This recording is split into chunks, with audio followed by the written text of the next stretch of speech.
Bismillahirrahmanirrahim. Assalamualaikum warahmatullahi wabarakatuh. Alhamdulillahi hamdan katsiran tayyiban mubarakan fi kama yuhibbuna wa yarda. Asyhadu an la ilaha illallah wahdahu la syarikalah wa asyhadu anna Muhammadan abduhu wa rasuluhu la nabiyya ba'da.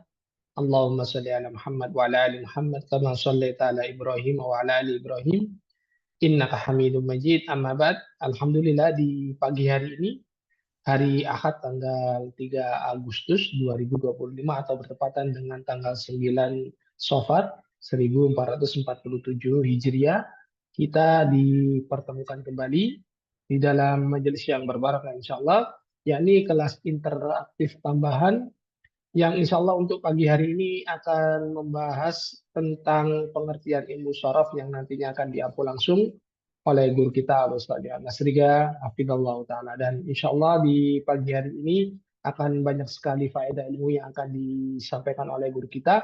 Untuk itu kami ingatkan kembali bagi rekan-rekan yang sudah hadir di Zoom untuk menyiapkan perangkat pendukungnya, alat tulisnya guna mengikat faedah yang akan disampaikan oleh guru kita. Dan tidak lupa kami informasikan kembali bahwasanya kajian interaktif ini juga disiarkan langsung via streaming di akun fanpage Basis di Facebook. Dan bagi teman-teman yang qadarullah berhalangan pada pagi hari ini bisa menyimak nantinya di akun Facebook Basis. Taib, alhamdulillah Ustadz sudah hadir. Anda akan coba sapa beliau terlebih dahulu. Assalamualaikum Ustadz. Waalaikumsalam warahmatullahi wabarakatuh. Masya Allah, alhamdulillah. Gimana kabarnya Ustadz? Alhamdulillah bikhair. Taib, insya Allah nanti ini akan terbagi menjadi mungkin 2 sesi Ustadz ya. Pemaparan dari Ustadz terkait materi yang akan disampaikan berkaitan tentang pengertian ilmu syaraf. Dan juga mungkin ada sesi tanya jawab Ustadz. Ya, Nah, Taib, kami persilakan pada Ustadz untuk menyampaikan materinya. Tafadhol Ustadz. baik, syukran jazakallah khairan. Bismillahirrahmanirrahim. Assalamualaikum warahmatullahi wabarakatuh. Alhamdulillahi rabbil alamin. Wassalatu wassalamu ala ashrafil anbiya'i wal mursalin wa ala alihi wa sahbihi ajma'in amma ba'du. Rabbi israh li sadri wa yassir li amri wahlul 'uqdatam min lisani yafqahu qawli. Allahumma 'allimna ma yanfa'una wanfa'na bima 'allamtana wa zidna 'ilman wa la takilna ila anfusina tarfata 'ain. Alhamdulillah, kita bersyukur kepada Allah Subhanahu wa taala dengan nikmat dan karunia-Nya sehingga kita dapat berkumpul bersama dalam rangka mempelajari ilmu bahasa Arab. Ana ucapkan ahlan wa sahlan kepada peserta basis angkatan 252 atau angkatan yang ke-20 di program basis. Ini adalah sesi untuk menerangkan kepada peserta tentang apa yang dipelajari di program basis. Jadi selama ini kan sudah ada beberapa pertemuan atau materi yang di-share di grup WA. Nah, untuk itu kami juga akan memberikan penjelasan tentang materi tersebut via Zoom ini. Dan nantinya akan ada sesi tanya jawab ya. Sebagaimana yang antum ketahui bahwa di mustawa awal atau mustawa 1 ini antum mempelajari ilmu sharaf. Nah, untuk itu ana akan menjelaskan tentang ilmu sharaf tersebut ya. Atau pengantarnya ya, pengantar ilmu sharaf. Ilmu sharaf ini merupakan kunci memahami puluhan hingga ratusan kata dari satu akar. Dari satu akar. Akarnya itu biasanya fi'il ya. Kalau di ilmu sharaf, dari satu fi'il madhi, itu bisa kita memahami kata-kata lainnya. Karena dari satu kata itu bisa lahir kata-kata baru. Ya. Nah, jika kita tidak paham ilmu sharaf, maka akan sulit untuk memahami dan mengucapkan. Ya. Nah, untuk antum ketahui bahwa bahasa Arab itu adalah bahasa yang terkaya di dunia. Ya. Bahkan dikatakan sampai 12 juta 12 juta kosakata. Dan bahasa lain seperti bahasa Inggris itu tidak sampai 1 juta kosakata ya, atau mufradat ya.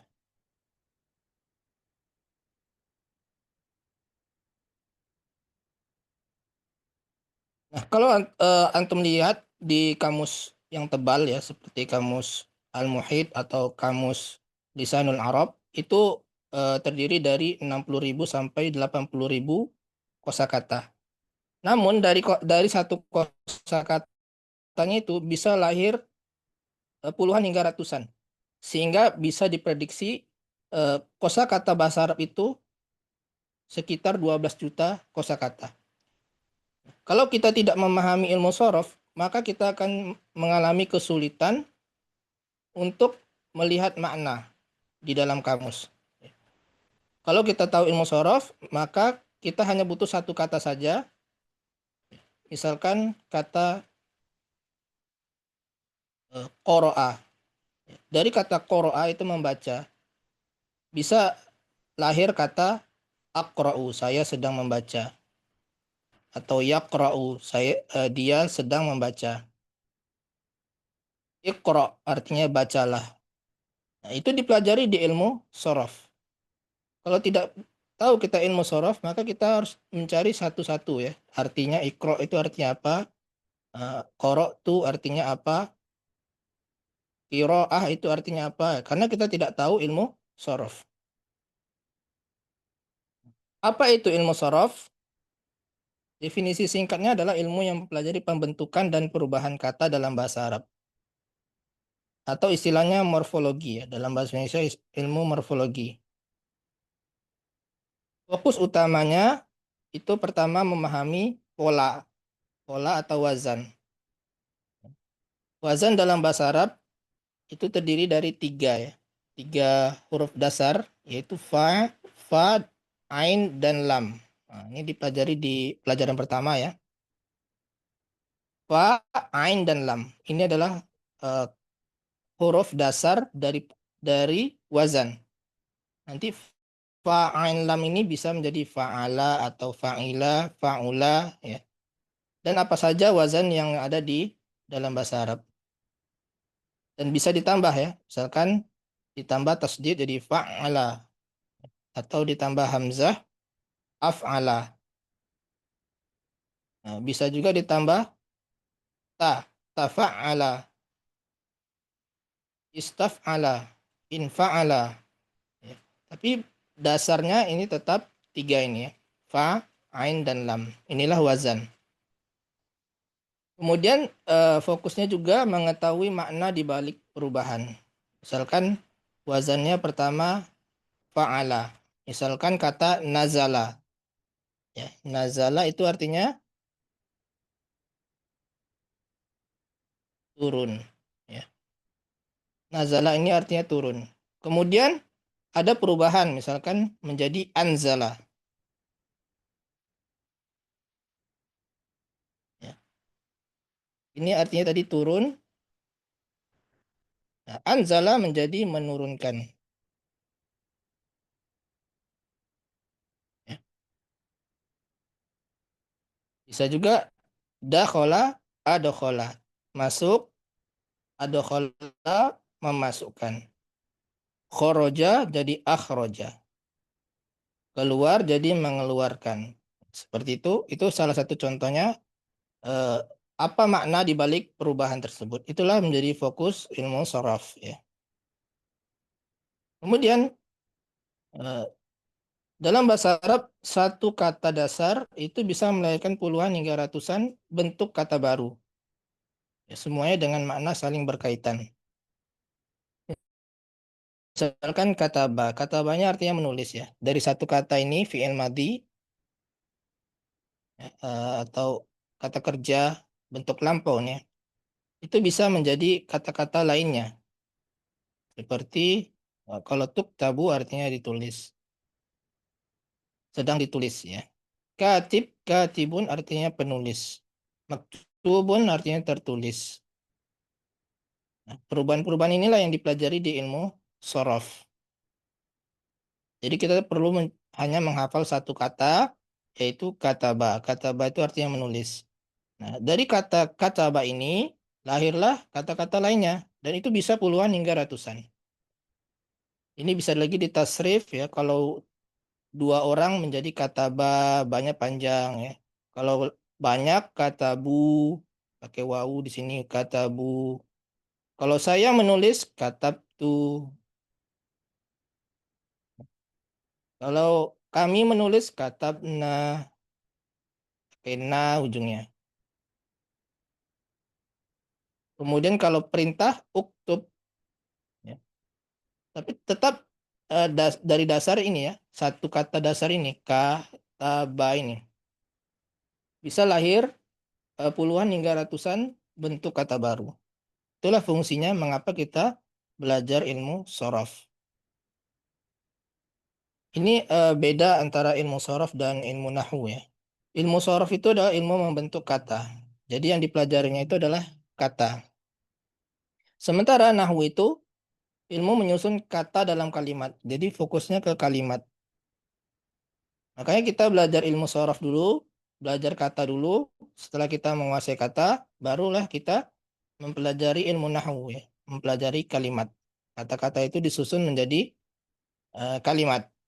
Jadi ilmu nahwu itu nanti dipelajari eh, kedudukan katanya di dalam kalimat. Misalkan sebagai fa'il, sebagai mubtada, sebagai khobar, ya, sebagai isim kana, isim inna.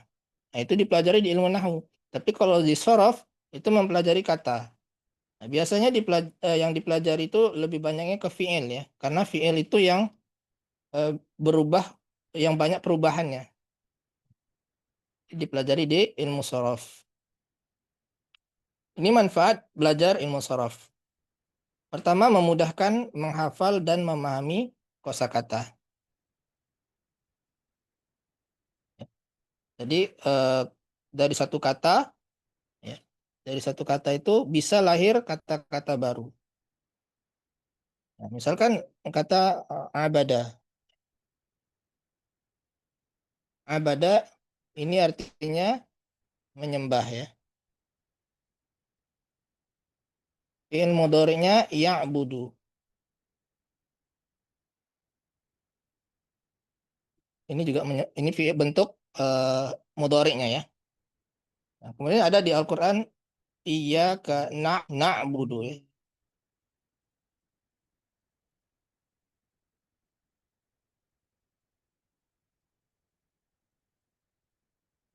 Kemudian ada juga di surat lain eh, la a'budu ma ta'budun. La a'budu ma ta'budun.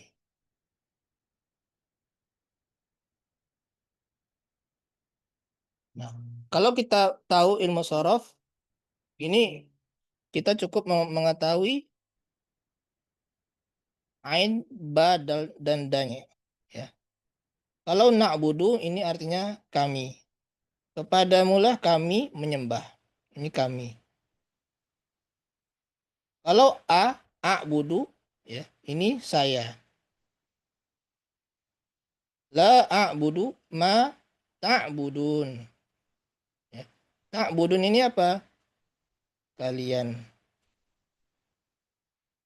Tapi tetap artinya menyembah. Hanya kepadamu kami menyembah. Ya. Saya tidak menyembah apa yang kalian sembah. Nah, inilah yang dipelajari di ilmu sorof. Perubahan-perubahannya ya. Dari abada jadi ya'budu, kemudian jadi na'budu. Na'budu ini artinya maknanya apa? Ya. Maknanya kami. Ya, kami menyembah.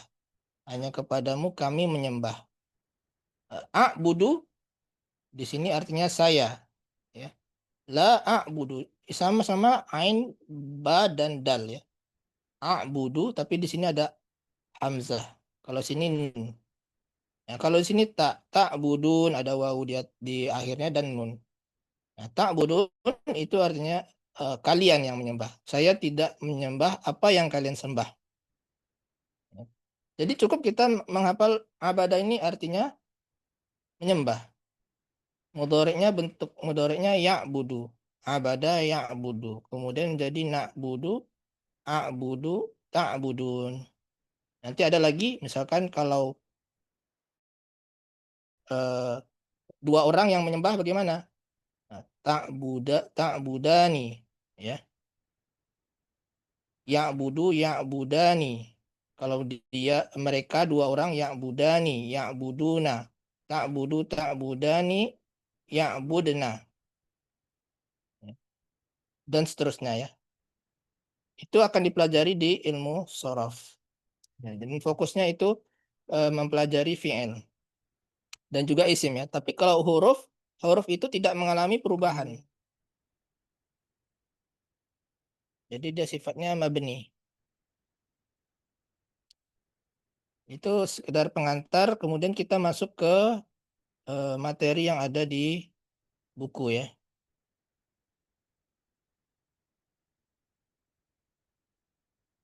Sebentar.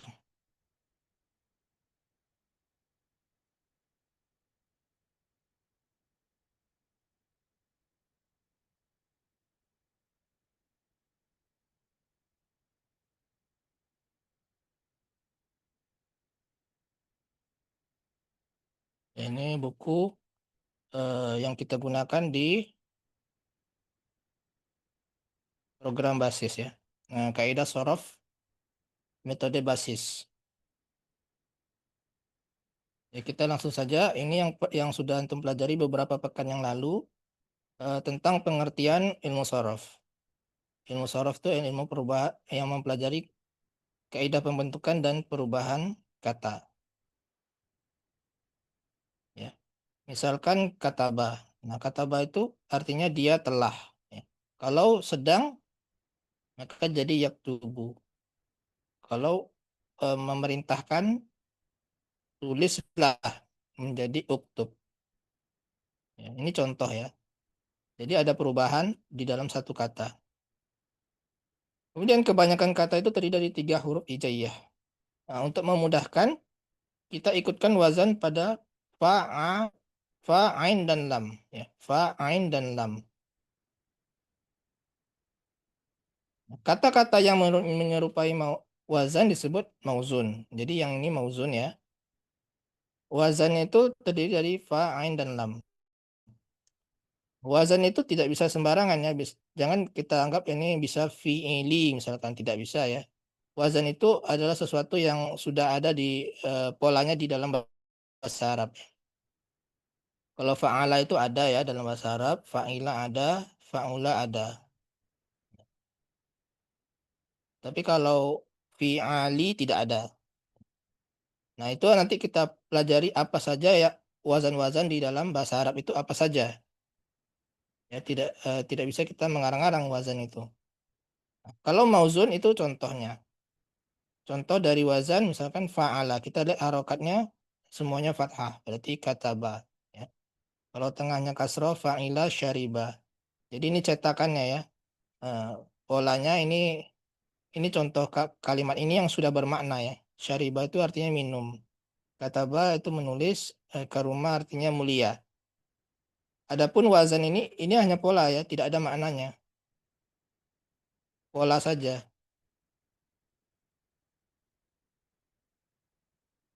Ya. Ini juga sudah dipelajari.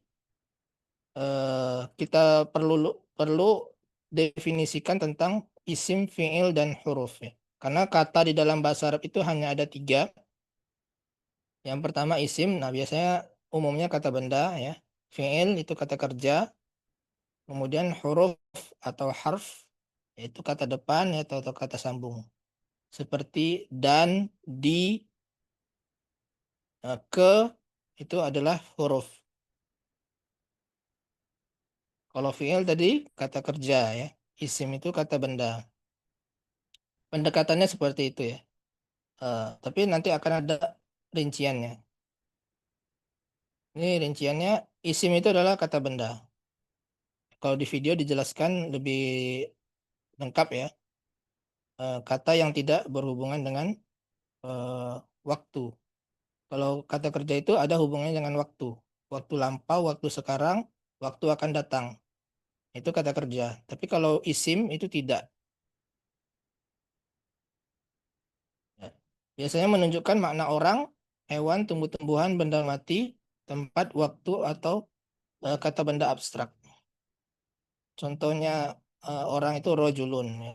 Hewan asadun, tumbuh-tumbuhan zahroh, benda mati seperti komar, bulan, tempat seperti nama kota Kairo, ya. Waktu, hari, minggu, tahun, itu semuanya waktu, ya. Atau kata benda abstrak seperti kemerdekaan, ya. Pendidikan itu kan benda yang abstrak, tidak ada wujudnya, tapi disebut kata benda, ya. Ada ciri-ciri dari isim. Isim itu pertama ciri-cirinya berakhiran kasroh, ya. Kalau akhirannya kasroh, kasrohnya asli, ya. Ini berarti isim. Kemudian akhiran tanwin rojulan. Nah, rojulannya ini isim. Kemudian alif lam. Ada alif lam. Asyamsu berarti isim. Kemudian ada huruf jar. Huruf jar itu kata depan, ya, biasanya diterjemahkan seperti ke ini. Nazartu ilah. Ilah ini artinya ke. Setelah huruf jar itu pasti isim. Nah, itu ciri-ciri isim. Kemudian fi'il atau kata kerja, kata yang menunjukkan suatu makna yang berkaitan dengan waktu. Waktu itu maksudnya lampau, sekarang, dan akan datang, ya. Kalau isim tidak bisa. Misalkan tadi contohnya as-sama, langit, ya.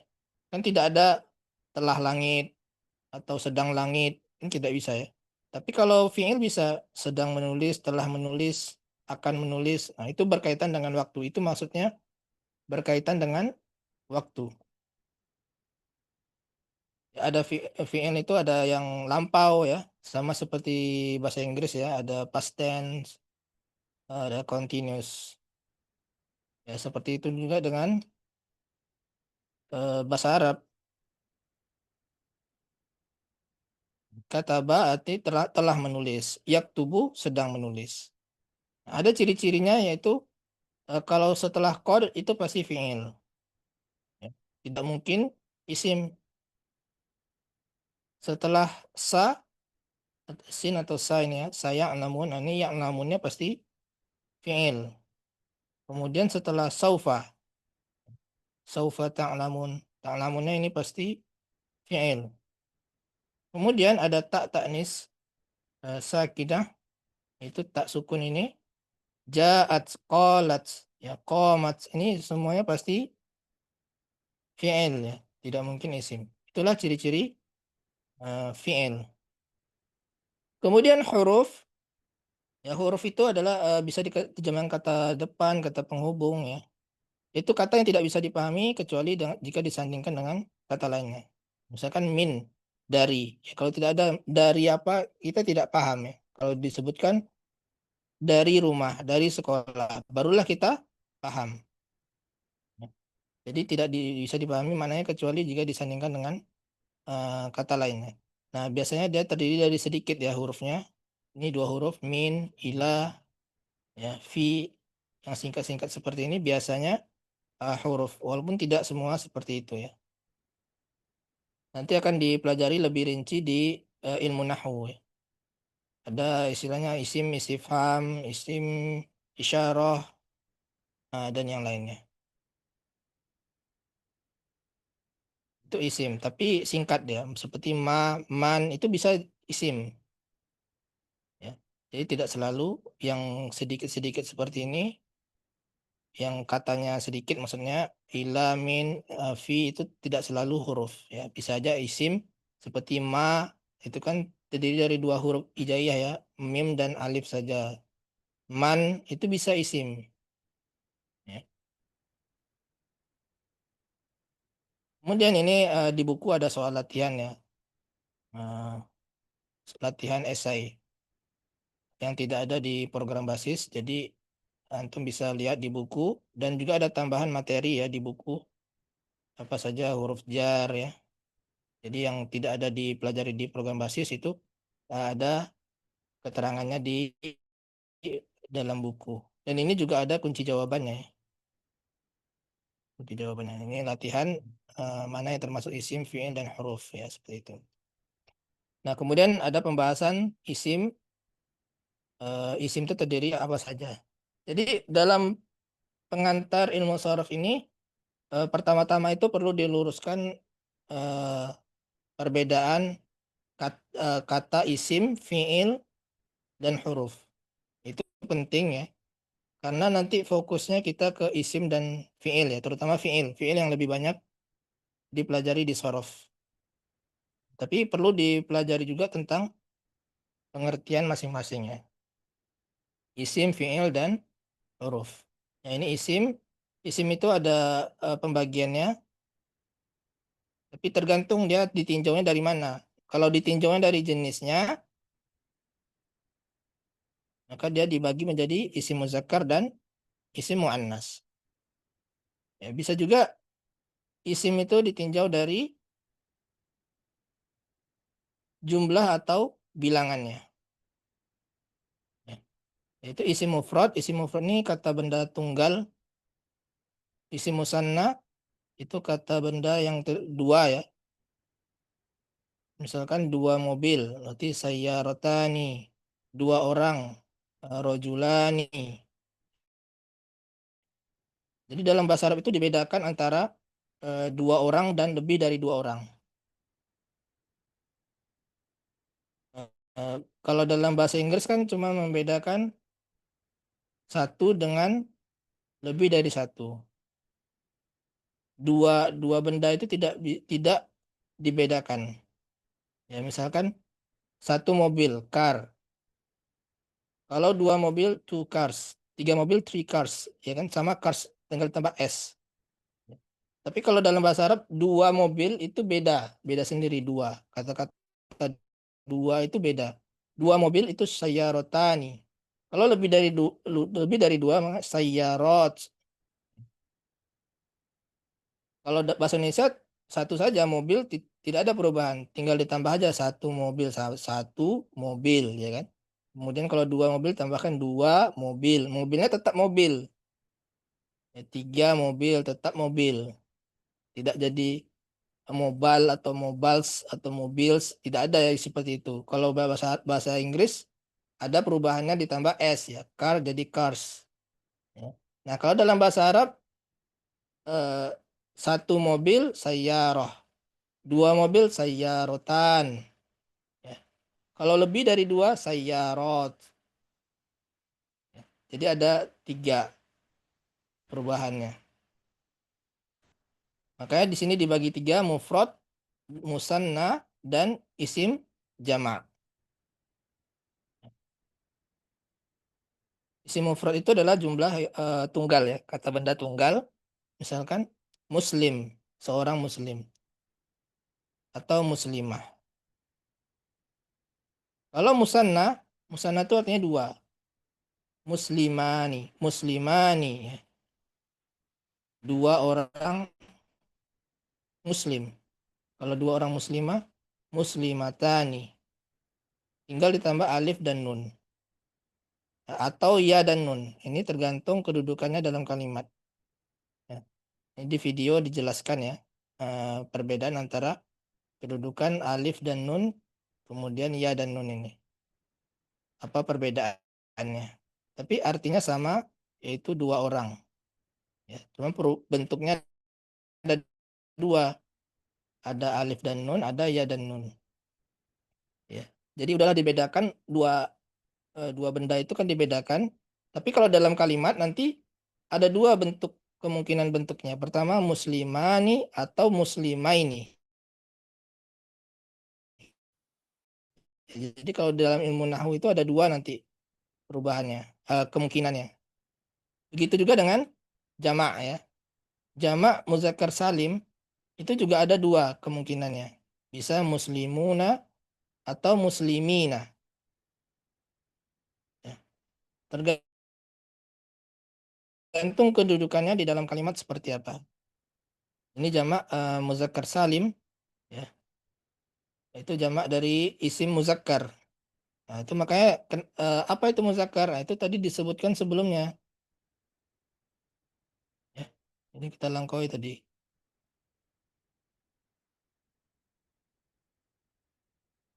Nah, ini isim muzakkar sebelumnya ya.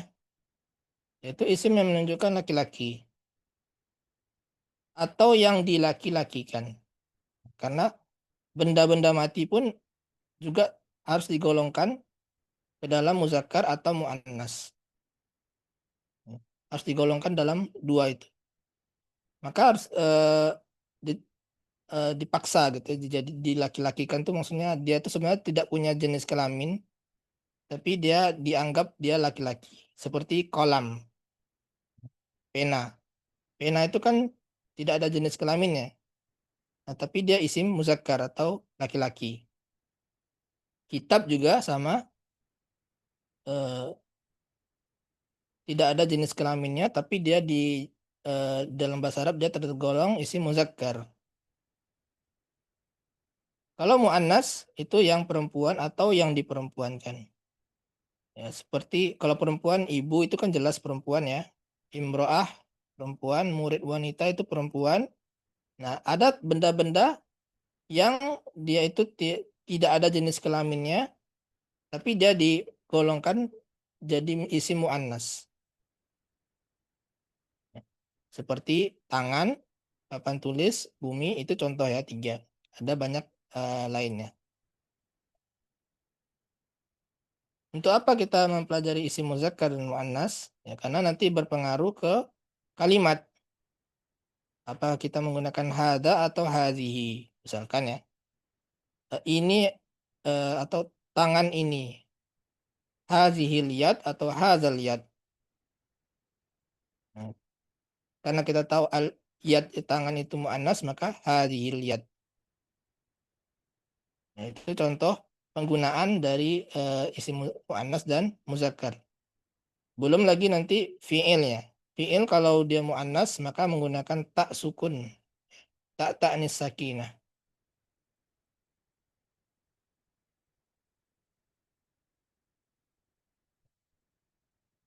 Kita lanjutkan tadi isim jamak ya. Ada jamak yang tidak punya keteraturan yaitu jamak taksir. Jamak itu tadi jamak muzakkar salim, muannas salim, dan terakhir jamak taksir.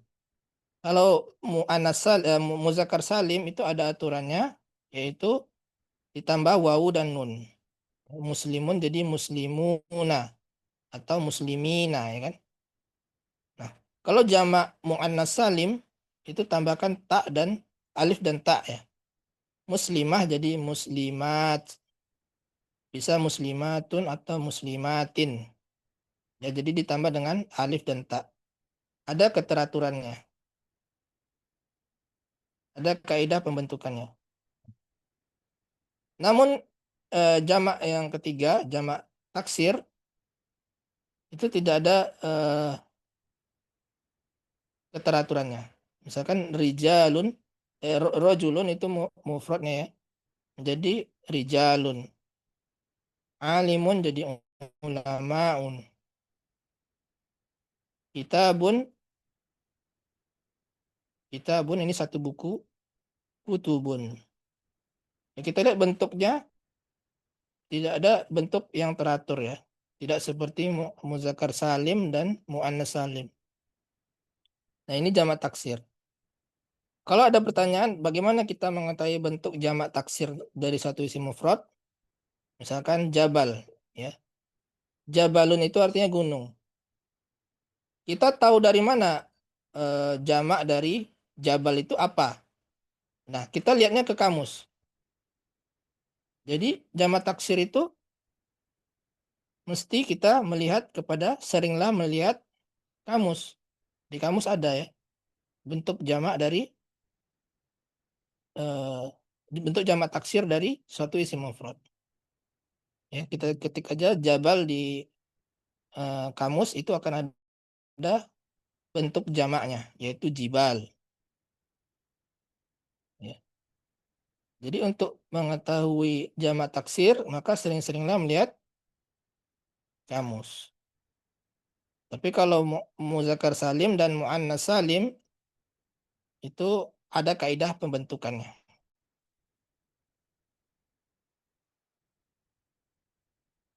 Nah, sampai di sini pelajaran eh, pada mustawa awal ya. Mungkin antum belum sampai ya di jamak taksir ini, tapi sekilas seperti itu pemahamannya. Kemudian nanti akan lanjut ke mustawa sani atau mustawa yang kedua. Kalau antum lulus,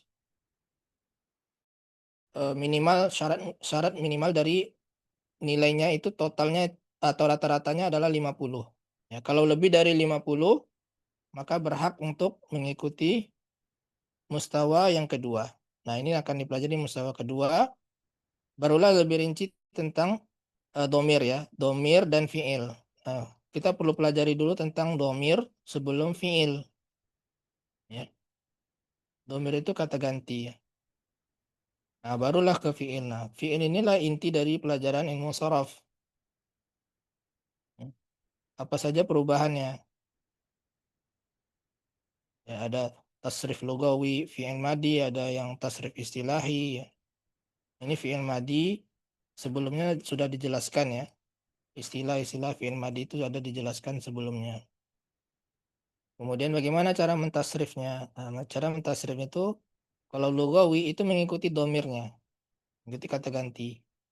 Nah, misalkan fa'ala, fa'ala, fa'alu, fa'alat, fa'alata, fa'alna, fa'alta, fa'altuma, fa'altum, fa'alti, fa'altuma, fa'altunna, fa'altu, fa'alna. Nah, ini ada maknanya ya. Misalkan fa'alu, fa'alu itu artinya hum ini mereka. Contohnya kalau duduk misalkan, mereka duduk berarti jalasu, mereka keluar khoroju. Tapi kalau dia keluar, ini artinya dia ya. Dia keluar berarti khorojat. Dia masuk dakholat. Jadi kita ngikuti wazannya ini. Ini bentuk penyederhanaan dalam satu tabel ya. Tapi kalau antum paham tabel ini, ya insya Allah gampang ya bahasa Arab itu. Mungkin itu sekilas tentang pengantar dan penjelasan apa yang dipelajari di mustawa awal ya. Eh, Selanjutnya mungkin sesi tanya jawab. Nah, kembalikan ke Ustaz Abu Ali, tafadhol. Taib, ahsanallah ilaik atas materi yang telah disampaikan barusan oleh Ustadz dan kita akan geser ke sesi tanya jawab. Kami persilakan bagi rekan-rekan semuanya, barangkali ada yang ingin ditanyakan bisa resen atau bisa dikirimkan melalui kolom komentar. Silakan,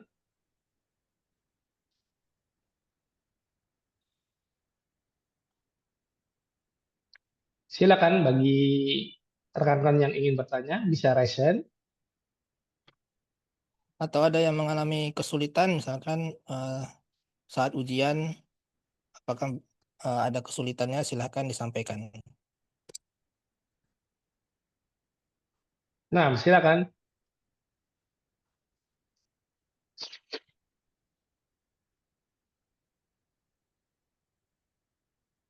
Taib, sudah ada yang resen, kami persilakan. Cecep Setiawan.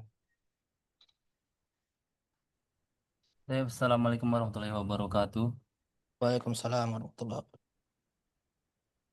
Van Ustadz, tadi kan ada apa pengantar sebelum masuk materi tadi itu ada apa yang tulisan ada maktubun sama katibun ya katib itu eh masih penasaran dan juga masih bingung gitu untuk ketika melihat kalimat-kalimat seperti seperti itu. Itu apakah kayak apa ada ya itu Ustadz. Itu ada rumusnya atau wajan tersendiri, Ustaz? Soalnya kadang-kadang tuh melihat-lihat di apa kalimat-kalimat itu, kadang kita masih cari-cari dulu untuk maknanya. Padahal kalimatnya atau katanya itu artinya itu sudah tahu kita untuk kata asalnya atau kata tunggalnya gitu, Ustaz. Atau Mm-mm. kalimat aslinya. Jadi masih bingung gitu, apakah ada wazannya tersendiri ataupun rumusnya tersendiri ya dalam istilahnya gitu, Ustaz. Mungkin itu, Ya, Ustaz. eh, bingung itu wajar ya, karena ini suatu hal yang asing mungkin bagi kita, karena bukan bahasa ibu kita ya. Orang luar pun belajar bahasa Indonesia pun juga bingung mungkin pertama-tamanya.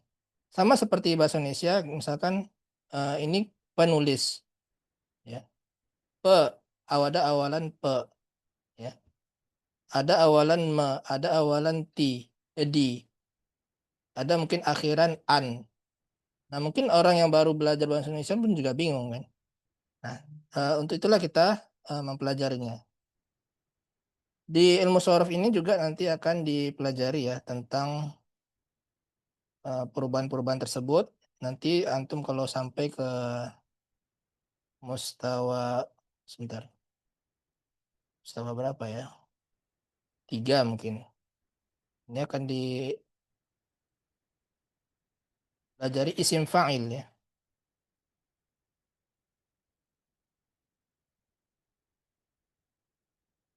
Ini isim fa'il.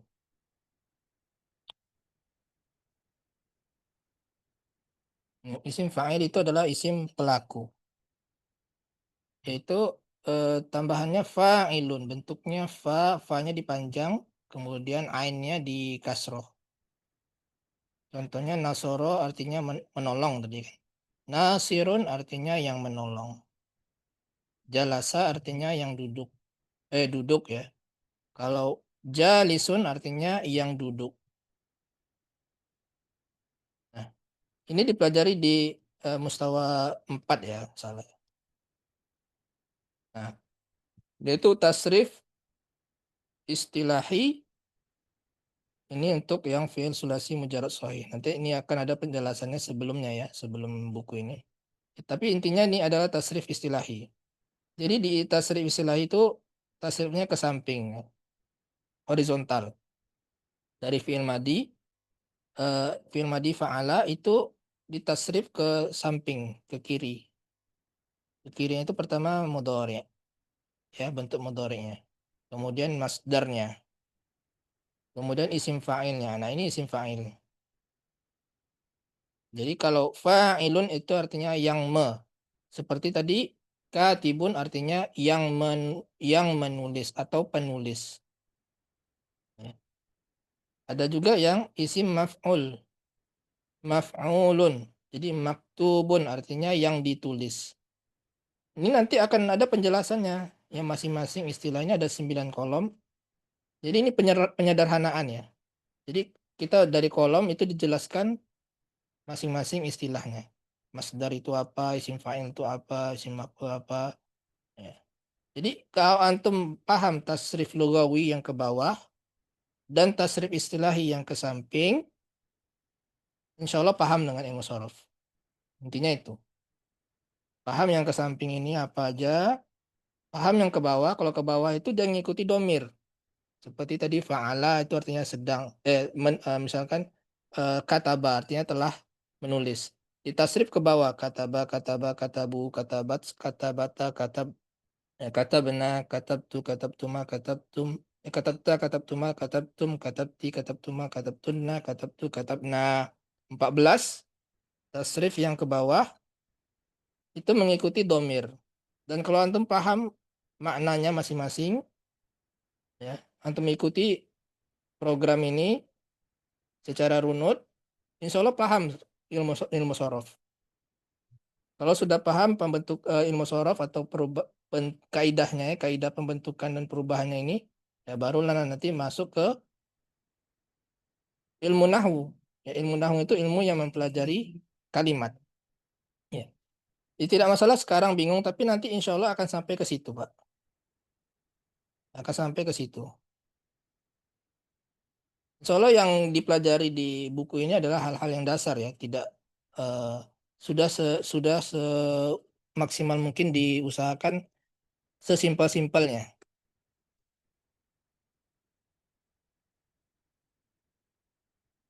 Dan itu kan sudah ada video penjelasannya ya. Jadi antum dengarkan baik-baik, kemudian dikerjakan ujiannya. Nah, dari ujian itulah kita bisa menilai bahwasanya kita paham atau tidak. Karena soal yang ada di ujian itu adalah materi yang ada di video. Ya, gitu Pak ya. Jadi nanti akan dipelajari bentuk-bentuk dari kata apakah ini isim fa'il, isim maf'ul, masdar, ya, isim alat, isim zaman. bentuk mudhari, bentuk amr, seperti itu. Ya, Pak.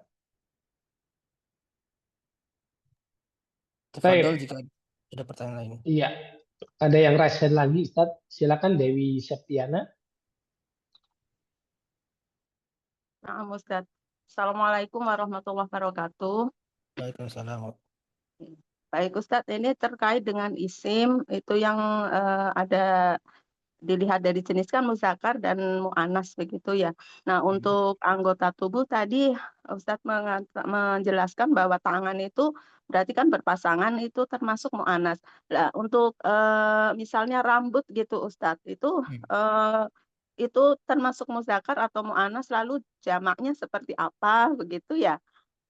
Itu. Lalu yang keduanya tentang isim dan huruf ini.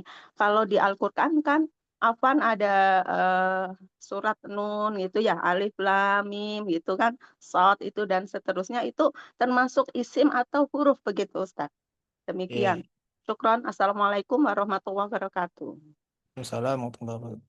Pertama, anggota badan ya. Tidak semua anggota badan itu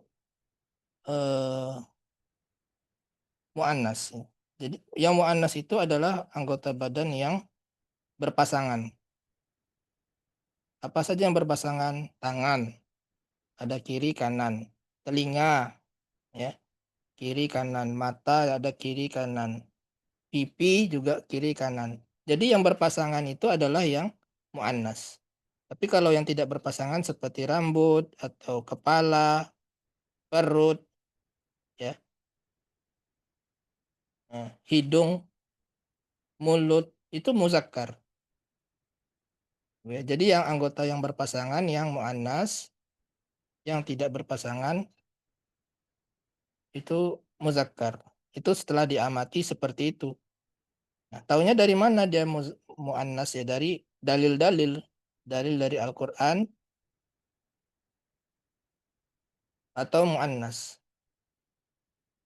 Ya seperti misalkan kenapa tangan itu muannas? Ya dari Al-Qur'an dalilnya. Nah, orang Yahudi itu mengatakan yadullahi maglulah. Nah, maglulah itu isim muannas. Berarti yad itu adalah muannas. Ya dari dalil ya. Kita ngelihatnya dari pertama dari Al-Qur'an, kemudian dari As-Sunnah, dari syair-syair juga seperti itu. Kemudian bagaimana cara melihat bentuk jamaknya? Bentuk jamaknya bisa lihat dari kamus. Ya.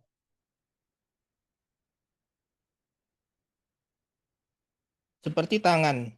Tangan itu yadun. Jamaknya aidin. Ya. Bisa dilihat di kamus ya. Kemudian apa lagi dari pertanyaannya?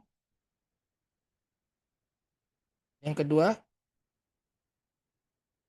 bisa ulangi Bu? Ya, Afwan Ustaz terkait di dalam surat di dalam Oh iya, Al-Qur'an nun. ya. Iya, ya, surat nun. Huruf itu namanya huruf muqatta'ah. Muqatta'ah. Jadi itu pengecualian ya. Itu adalah huruf hijaiyah. Bukan bukan apa namanya isim, huruf atau Iya, bukan ya Ustaz. fi'il ya. Tapi memang huruf hijaiyah. Oh, Ya, baik-baik. alif, lam, mim itu huruf hijaiyah. Beda antara huruf hijaiyah dengan huruf dari istilah ilmu nahwu atau ilmu sorof ini ya. Kalau istilah ilmu nahwu atau sorof itu huruf itu adalah huruf yang bermakna. Ya, seperti min artinya dari, bi artinya dengan, ya bismillah dengan nama Allah. Jadi ada maknanya. Tapi kalau alif, lam, mim itu adalah huruf hijaiyah. Ya. Huruf muqatta'ah. Salah satu tafsirnya Allah ingin menunjukkan bahwa Al-Quran itu terdiri dari merupakan bahasa Arab. Ya, yang terdiri dari huruf-huruf. Ya, huruf hijaiyah. Seperti nun, ya kan? Kaf, ha, ya, ain, sod, hamim itu adalah huruf hijaiyah, tidak termasuk isim, fi'il atau huruf atau harf ya. Itu. Syukron Ustaz. Ya, Pak. Baik. Masih ada lagi yang ingin bertanya? Silakan.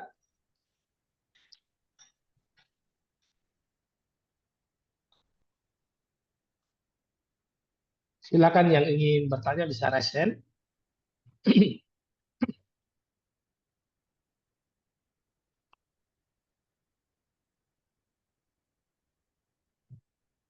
Sudah paham semuanya tentang materi-materi yang ada di program basis? Ana harapkan pertemuan awal ini semua peserta itu paham ya cara belajar di program basis, cara mengerjakan ujiannya. Kalau dari awal tidak paham ya susah mengikutinya ya. Tapi kalau paham caranya, tahu waktu-waktu kapan diberikan video, kapan ujian, di mana mengerjakan ujian, apa username, apa passwordnya, ya insya Allah bisa konsisten terus-menerus. Fadl. Nah, silakan. Yuli, silakan. Terkait itu yang perbedaan huruf sa dan saufa itu maksudnya apa ya Ustadz? Sa itu artinya akan. Kalau saufa itu juga akan, tapi akannya itu lebih jauh lagi. Ya. Waktunya gitu maksudnya. Waktunya lebih jauh lagi. Saufa ta'lamun itu kamu akan mengetahui pada hari akhirat. Lebih jauh ya, lebih jauh. Saufa itu lebih jauh waktunya. Ya, jadi kalau dalam bahasa Arab itu ada perbedaannya ya. Kalau bahasa Indonesia kan akan tuh ya akan saja. Kamu akan melihat akan saja. Tapi kalau dalam bahasa Arab tuh kalau menggunakan saufa itu dia lebih jauh lagi akannya. Masanya itu lebih jauh lagi seperti itu. Itu perbedaannya, Bu. Intinya adalah setelah sa dan saufa itu pasti fi'il, tidak mungkin isim. Ada cara yang nantinya ya kalau sudah paham ilmu sorof, nanti kita akan tahu wazan-wazannya. Ini wazannya wazan isim, ini wazannya wazan fi'il. Ya. Seperti tadi la a'budu ma ta'budun. Tahu mana kita a'budu itu adalah fi'il? La a'budu. A'budu itu fi'il. Taunya dari mana? Tidak ada ciri-ciri fi'il itu setelah la adalah fi'il. Tidak ada tadi kan. Tapi yang ada setelah qad dan setelah sa atau saufa. Tapi setelah la a'budunya itu adalah fi'il. Taunya dari mana?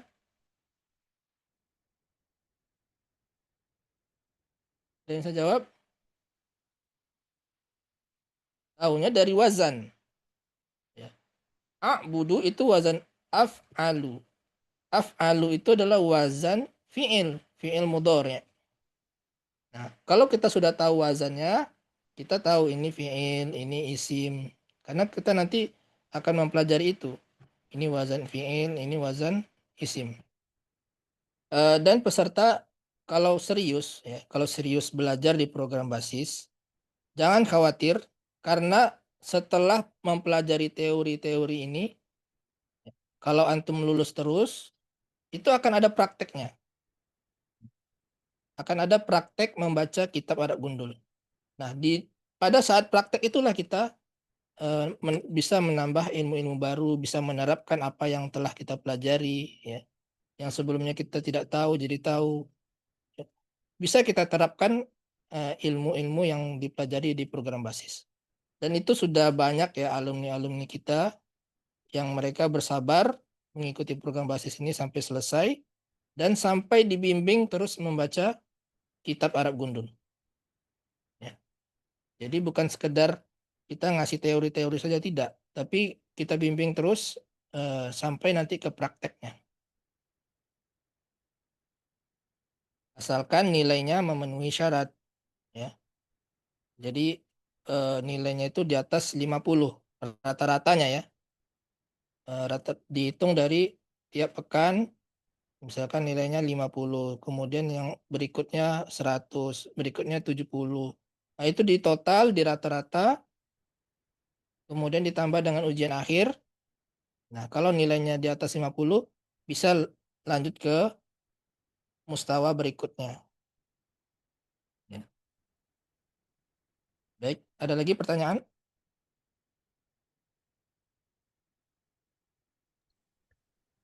Silakan yang ingin bertanya. Nah, silakan. Yeni Umuradit. Assalamualaikum warahmatullahi wabarakatuh, Ustadz. Waalaikumsalam warahmatullahi wabarakatuh. Ustadz, Ana mau bertanya, Ustadz. Begini, Ustadz, apa hukumnya kita kalau punya baru sedikit menguasai dasar-dasar pengantar nahu itu, tapi kita pengen gitu, Ustadz, berbagi sama ummahat yang memang sama sekali belum pernah belajar. Terus kita mengajarkannya yang kita paham saja gitu, Ustadz, yang kita mampu ajarkan. Boleh nggak seperti itu, Ya. Ustadz? Dan apa dasar hukumnya, Ustadz? Ya, tidak ada yang melarangnya, Bu. Justru itu adalah metode yang bagus. Dan itu Ana rasakan sendiri. Ana waktu itu belajar tahun 2004 ya, mulai belajar dari kawan juga dulu di masjid, mulai tahun 2004. Kemudian setelah mempelajarinya selama sepekan atau 2 pekan baru ya, langsung Ana ajarkan kepada kawan Ana yang lain gitu. Nah, itu Ana rasakan ketika mengajar itu kita jadi belajar. Ya, karena kita mau ngajar, kita jadi belajar. Tapi tentunya yang kita ajarkan tuh yang kita ketahui. Ya. Nah, dari situlah Ana merasakan jadi lebih semangat untuk belajar. Dan memang Ana perhatikan juga orang-orang yang sukses belajar itu adalah mereka yang mengajarkan apa yang dia tahu. Ya, apa yang dia tahu. Tapi jangan sok tahu. Yang kita tidak tahu kita ajarkan padahal salah. Jangan sampai gitu juga. Tapi ajarkanlah yang kita ketahui. Dan itu anak lakukan terus-menerus. Ya, sampai pun saat ini pun anak juga mengajar. Dan itu anak rasakan dengan mengajar itu kita jadi lebih semangat belajar. Ya, sama seperti halnya kita sedekah, ya, sedekah harta, maka harta itu bukannya berkurang tapi bertambah. Demikian juga kita sedekah ilmu, ilmu itu tidak akan berkurang. Ya, justru ilmu itu bertambah. Kita jadi semangat belajar, jadi belajar apa yang tidak kita pahami. Karena sebelum mengajar itu pasti kita persiapan kan. Kemudian kita baca-baca kemungkinan apa yang akan ditanyakan. Ya. Bagaimana cara orang tersebut paham. Ya, murid kita itu paham. Sehingga kita terus belajar. Ya bagus itu ya, lanjutkan. Mudah-mudahan istiqomah dan mendapatkan tambahan ilmu. Syukron, Ustadz. Jazakallahu khairan. Semoga Allah beri keistiqomahan untuk Ana, doakan ya, Ustadz. Assalamualaikum warahmatullahi wabarakatuh, Ustadz. Waalaikumsalam warahmatullahi wabarakatuh. Nah, masih ada lagi yang ingin bertanya atau mungkin ada kendala terkait pembelajaran yang sudah dilaksanakan 2 pekan ini? Silakan. Afwan, Ana mau bertanya, Ustadz. Nah, Ya. silakan. Assalamualaikum warahmatullahi wabarakatuh, Ustadz. Waalaikumsalam warahmatullahi wabarakatuh. Ya, Ustadz, Ana izin bertanya. Di sini, Ana juga belajar bahasa Arab tuh yang buku kitabnya Durusal Lugo itu ya, Ustadz.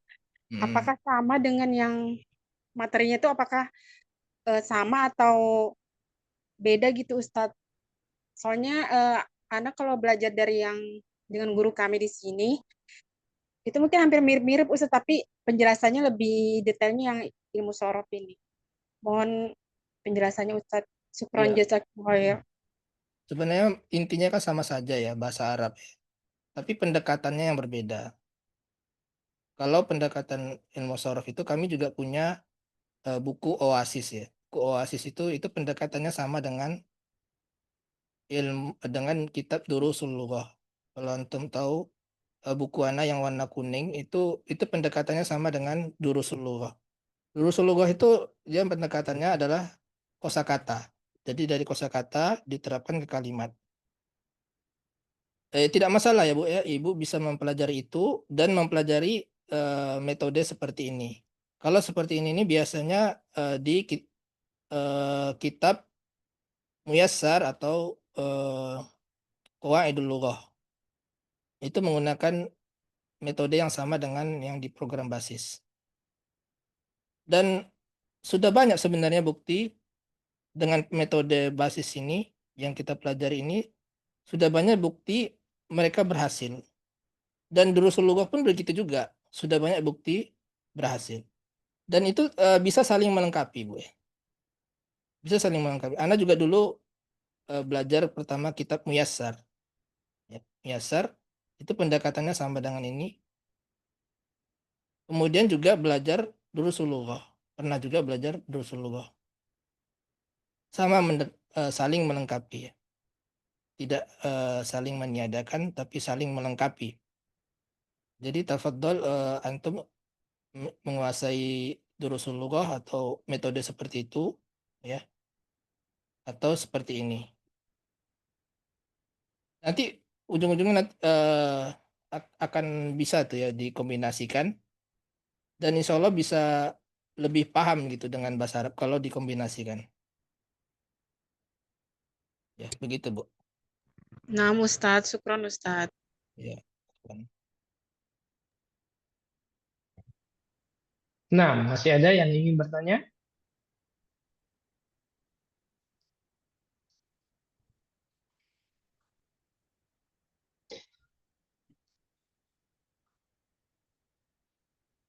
Silakan.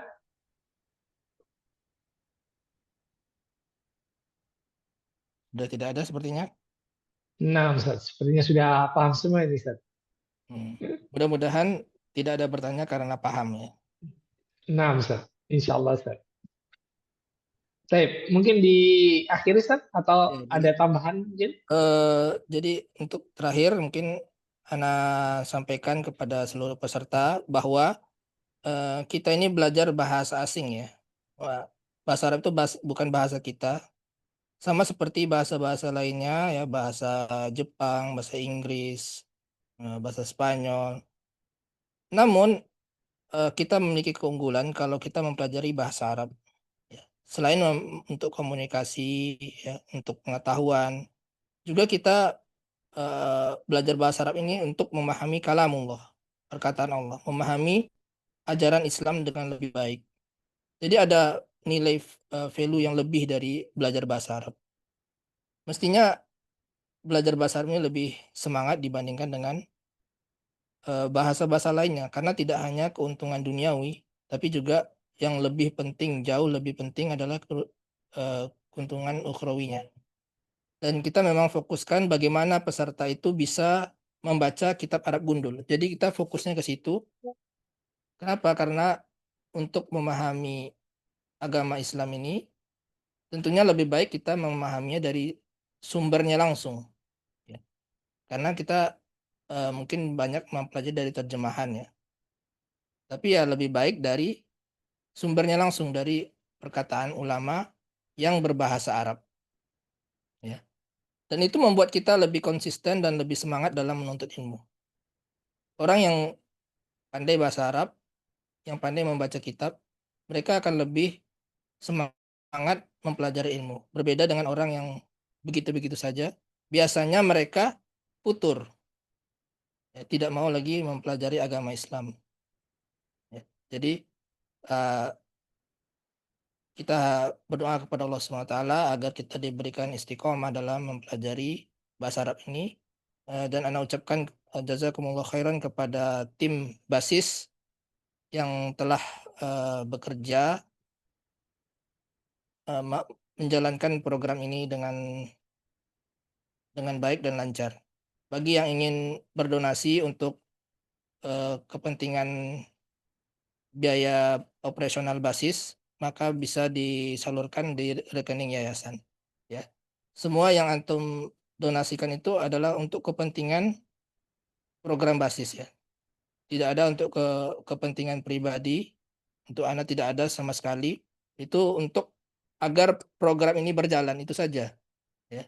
Jadi supaya program ini berjalan, maka kita buka donasi.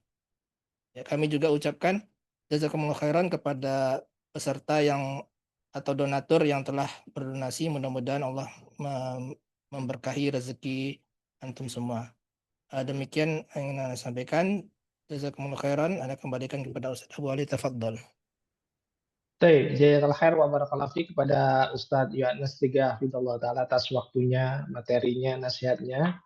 Barakallahu fiikum Ustadz, semoga Ustadz dan keluarga senantiasa diberikan keberkahan dan kesehatan sehingga dapat terus memberikan faedah ilmunya bagi kita semua. Dan tak lupa buat teman-teman semuanya, jazakumullah khair wa barakallahu fiikum atas atensinya. Semoga kebersamaan kita selama kurang lebih 1 jam ini bisa menjadikan tambahan ilmu dan faedah, dan semoga semua aktivitas kita di hari ini dicatat sebagai amal soleh dan dilipat gandakan pahalanya. Amin. Dan ana akhiri dengan doa kafaratul majlis. Subhanakallahumma bihamdika asyhadu an la ilaha illa anta astaghfiruka wa atubu ilaik. Assalamualaikum warahmatullahi wabarakatuh.